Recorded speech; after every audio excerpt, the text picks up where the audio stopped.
इस कदम के साथ है। हम सब पे फर्ज बनता है कि इस ड्रग्स के खिलाफ एकजुट होकर हम इसके खिलाफ आवाज उठाए, क्योंकि हमारा नौजवान नस्ल जो है इसकी तरफ दिन ब दिन ड्रग्स की तरफ जा रही है, और हमें इसको रोकने के लिए हम सबको मिलकर अपने नौजवान नस्ल को बचाना है, इस कौम को बचाना है। और मैं आपकी वसादत से तमाम नौजवान जो हमारे भाई हैं उनसे गुजारिश करना चाहता हूँ कि ये जिंदगी आप बड़ी कीमती जिंदगी है, अल्लाह ने आपको मौका दिया, आप अपने माँ बाप का नाम रोशन कीजिए, इस मुल्क का नाम रोशन कीजिए, आप पढ़ाई में ध्यान दीजिए, आप रोजगार पे ध्यान दीजिए। ये ड्रग्स बहुत बड़ी लानत है, जब कोई नौजवान ड्रग्स लेता है तो उसका पूरा खानदान इसमें मुलविस होता है। और जो हमारी आपके वसादत से मैंने सुना कुछ बहनें भी अगर इसके ड्रग्स के लानत में फंसी है, तो उन बहनों से मैं कहना चाहता हूँ कि आपके पास जो सबसे बेहतरीन तालीम है वो तालीम हजरत फातिमा रज़ी अल्लाह अन्हा ने, उन्होंने सिखाया कि एक औरत को किस तरह चलना है। तो मैं चाहता हूँ कि हमें दीन की तरफ ध्यान देना चाहिए कि रसूल सल्लल्लाहु अलैहि वसल्लम ने जो रास्ता दिखाया, जो हजरत फातिमा रज़ी अल्लाह अन्हा ने हमें रास्ता दिखाया, उस रास्ते पे चलकर हम इस बिदअत से लड़ सकते हैं। और सरकार को साथ देकर फयाज साहब जैसे, फयाज रिजवी साहब जैसे आलिम, दाऊदी साहब जैसे आलिम, या जितने भी फिरके के मजहबी हमारे रहनुमा है, सियासी रहनुमा है, मजहबी रहनुमा है, समाजी रहनुमा है, हम सबको मिलकर ये ड्रग्स के खिलाफ लड़ना चाहिए और एक आवाज, एक मिशन बनाकर ये ड्रग्स के लाने के खिलाफ लड़ना चाहिए। आपकी वसादत से मैं तमाम यहाँ के रहने वाले लोगों से गुजारिश करना चाहता हूँ, अगर आपके आसपास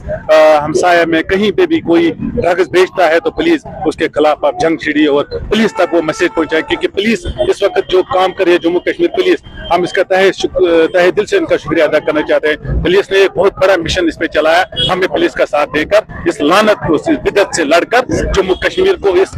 बिदअत से आजाद करना है। मैं कहता हूँ दुनिया में जो भी कोई नशा है इस पे बैन होना चाहिए, इसमें शराब हो, चाहे इसमें जो भी, आजकल तो ऐसे ड्रग्स आए हैं जिनको सुनकर ही आपने देखा कि मुल्क में इसमें कोई भी ड्रग्स इस्तेमाल होना चाहिए, चाहे शराब हो, 400 गांजा हो, अफीन हो, नहीं चाहे। और हमारा फर्ज है कि हम नौजवानों की मुस्तकबिल के लिए लड़े। आपकी वसादत से मीडिया हमेशा लोगों तक हमारी आवाज पहुंचाते हैं, बस यही आवाज है, अपने दीन पे चलिए, जो जिसका दीन है वो उस दीन पे चले। और इस बिदअत के साथ R&B डिपार्टमेंट का तहे दिल से शुक्रिया अदा करना चाहता हूँ कि एक ही साल में उन्होंने ये ब्रिज कंप्लीट किया है। अब कुछ दिनों की बात है, हम इसकी इनाग्रेशन करेंगे और इंशाल्लाह ताला लोगों के लिए खोलेंगे। इसके अलावा जो आपने हॉस्पिटल की बात की है, तो उसमें थोड़ा बिजली की फिटिंग चल रही थी, तो वो भी अब कंप्लीट होने वाली है, और इसमें ऑनरेबल जो हमारी हेल्थ मिनिस्टर मैडम सिकीना तो साहिबा आएगी और इसकी भी हम इनाग्रेशन करेंगे। और मैंने उनसे ये गुजारिश की है कि ये बहुत बड़ा हॉस्पिटल, बहुत बड़ा इलाका है, इसको अपग्रेड करने की जरूरत है, और इंशाल्लाह ताला उसकी हम जरूर लड़ेंगे, इंशाल्लाह जरूर मिलेगी। मैंने तहसीलदार साहब और DC साहब से भी बात की कि उसके लिए 4 कनाल जमीन की जरूरत है,